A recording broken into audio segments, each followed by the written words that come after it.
ఏమండి? చిల్లర్లేదు ఎడవయ్యా. నేనండి. Good morning mister, నువ్వు ఇంకా చావలేదా? చావడానికి కూడా కాలం కలిసి రావాలి కదండి. ఆ రోజు రోజుకు చద్దామంటే తాడు పొడుగైపోయింది.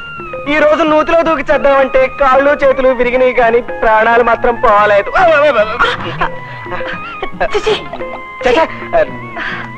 మీకు మగాళ్ళంటే ఎంత అసహ్యమో నాకు ఆడవాళ్ళంటే అంతే అసహ్యం అండి. ఏం చేయని చెప్పండి. అప్పులు తీర్చకుండా రుణగ్రస్తుండే చావడం నాకు ఇష్టం లేదు. ఏం చెయ్యను ఏం చెయ్యను ఏం చెయ్యను ఏం చెయ్యను ఏం చేయను ఏం చేయను ఏం చేయను. అయ్యో రండి ఆగండి ప్లీజ్. మీ అప్పులు తీరాలంటే మీ అత్త ఆస్తి మీకు రావాలి, అంతే కదా? నాకు పెళ్ళైనట్టు రుజువు ఉంటే గానీ మా అత్త ఆస్తి నా చేతికి రాదండి. నాకు మగాలంటే పడకపోయినా మీ కథ విన్నాక నాకు జాలేస్తుంది. సరే 2 రోజులు మీ భారీగా నటిస్తాను. థ్యాంక్స్ సత్యవతి గారు. అయితే మా అత్తయ్య ఆదివారం రమ్మని ఉత్తరం రాసేస్తాను. మీరు మాత్రం పొద్దున్నే 10 గంటలకి హోటల్ విజయకి రూమ్ నంబర్ 111 వచ్చేసేయండి. అలాగేనండి.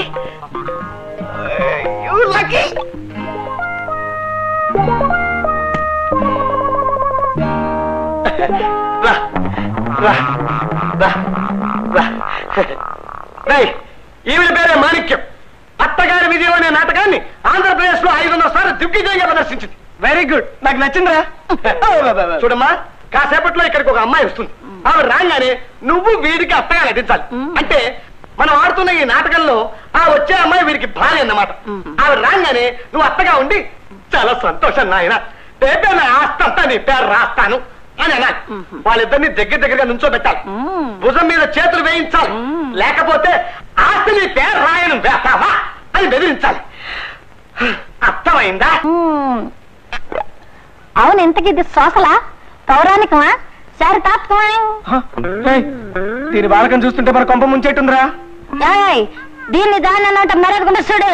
ఏం చేస్తావు? కోపడు తల్లి, నువ్వు సరిగా యాక్ట్ చేస్తే మనం అనుకున్న 116 ఇచ్చుకుంటాం. అమ్మా, ఆ సత్యవతి అనే అమ్మాయి రాగానే నువ్వు ఇప్పుడే ఊరి నుంచి వస్తున్నట్టు ఈ పెట్టె పుచ్చుకుని అని ఇలా రావాలి. అప్పుడు వీడేమో రాస్తయ్య అని అనుకుంటాడు.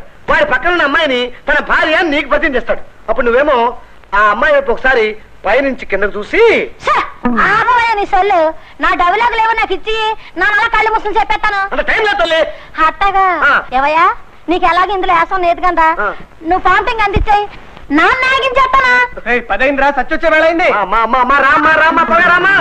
దేవుడా, ఈ నాటకంతోనైనా సత్య మనస్సు మారి మగజాతిని ప్రేమించాలి. మగజాతిని కాదు, నన్నే ప్రేమించాలి. అదే రైలు వచ్చే ఉంటుంది. మా అత్తయ్య వచ్చే టైం అయింది. మీ అత్తగారు వస్తున్నారంటే మీరు స్టేషన్ వెళ్ళేది? ఆవిడికి ఇవన్నీ గిట్టండి. నేనేమైనా అమాయకురాలు విట్రా, నేను రాలేను అంటుంది. అందుకే నేను వెళ్ళవా. ఏమండి, మా అత్తయ్య వచ్చాక ఆవిడికి అనుమానం రాకుండా మనం కొంచెం క్లోజ్ గా మూవ్ అవ్వాలి. నాకు ఇటువంటివన్నీ గిట్టం. ఏమండి, మీరు కొంచెం సాయం చేస్తే సాయంకాలానికల్లా ఆస్తి రాయం చేసుకుంటాను. ఆ తర్వాత అదిగో మా అత్తయ్య వచ్చేసింది. రాత్తయ్యారా, ఈవిడే నా భార్య సత్యవతి. నమస్కారం బెట్ట.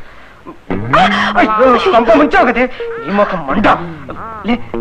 నువ్వు నమస్కారం పెట్టావుటత్తయ్యా. నీకేనా బుద్ధి ఉందా అంట? అందుకే నా డబ్బులు నాకు ముందు ఇచ్చేమన్నా. నువ్వేమన్నారు? ఊరు నుంచి వచ్చినట్టు రమ్మన్నారు, నన్ను వచ్చాను. కిందకి మీదకి చూడమన్నావు, నన్ను చూశాను.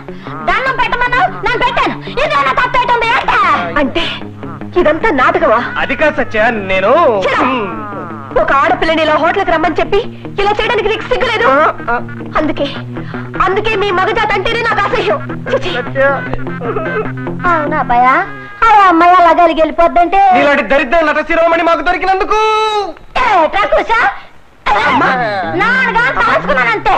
చీర జాకెట్ చింపేసుకుని మీరిద్దరు కలిసి బలత్కారం చేస్తారని పోలీసుని పట్టించి మిమ్మల్ని ఇద్దరు బక్కలు అంత పని చేయకు. ఇదిగోనమ్మా, ఇదిగో నీ డబ్బు దయచేయి.